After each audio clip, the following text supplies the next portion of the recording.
मराठा आरक्षणासाठीचं मनोज जरांगेंचं वादळ उद्या आझाद मैदानावरती धडकणार आहे। आझाद मैदानामध्ये आंदोलनाच्या स्टेज उभारणीच्या कामामध्ये पावसाचा अडथळा सध्या पाहायला मिळतोय।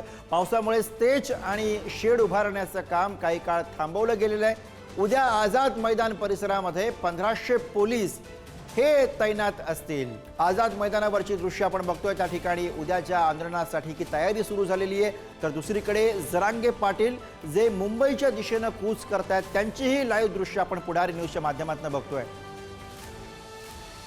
आणि याच विषयी आपण अधिक बोलूया। मुंबईतनं प्रतिनिधी नंदकिशोर गावडे सध्या आझाद मैदानावरनं आपल्या सोबत आहेत। नंदकिशोर, उद्या जरांगे पाटील यांचं भगवं वादळ मुंबईमध्ये धडकणार आहे आणि ज्या ठिकाणी आझाद मैदानावरती हे भगवं वादळ पोहोचणार आहे त्या ठिकाणची सध्याची चित्र काय आहेत? पाऊस पडतोय त्या ठिकाणी आणि त्यामुळे अर्थातच व्यत्यय येताना दिसतोय। नंदकिशोर,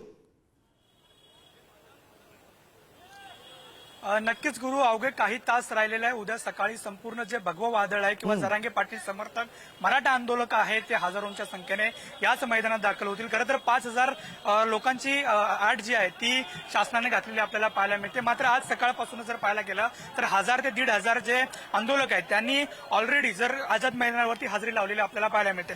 काहीसा 5-5:30 नंतर पावसाचं वातावरण या ठिकाणी झालेलं होतं, पाऊस पडत असलेला आपल्याला पाहायला मिळतं। त्यामुळे जी तयारी आहे त्यामध्ये कुठेतरी अडथळे निर्माण होत होते। समोर आपण बघतोय की ठिकठिकाणी आझाद मैदान म्हटलं तर संपूर्ण चिखलाचं साम्राज्य या ठिकाणी होत असतं। खरं तर पालखीकडून आता जी मुरुम आहे ती सुद्धा टाकण्यात येत असलेली आपल्याला पाहायला मिळते। मात्र आझाद मैदानच्या आतमध्ये येणारा जो परिसर आहे त्या ठिकाणी अजून सुद्धा चिखल आहे। मात्र पालिकेमार्फत ही संपूर्ण जी सोय आहे ती करण्यात येत असलेली आपल्याला पाहायला मिळते।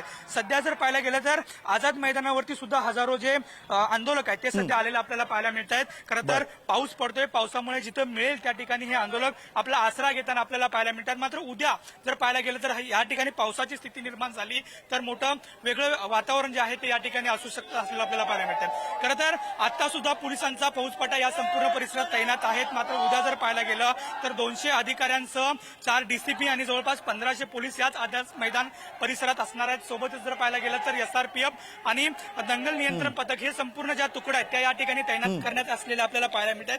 त्यामुळे एकंदरीत जर पाहायला गेलं तर सध्या पाऊस पडतोय आणि पावसामुळे या संपूर्ण परिसरात चिखल आहे। मात्र त्या चिखलात सुद्धा अजून सुद्धा जे मराठा आंदोलक आहेत ते या ठिकाणी आलेले आपल्याला पाहायला मिळतात। जे नेते आहेत ते वेळोवेळी पाहणी करतायत, पालिकेचे अधिकारी आहेत ते सुद्धा वेळोवेळी पाहणी करत असलेले आपल्याला पाहायला मिळत आहेत।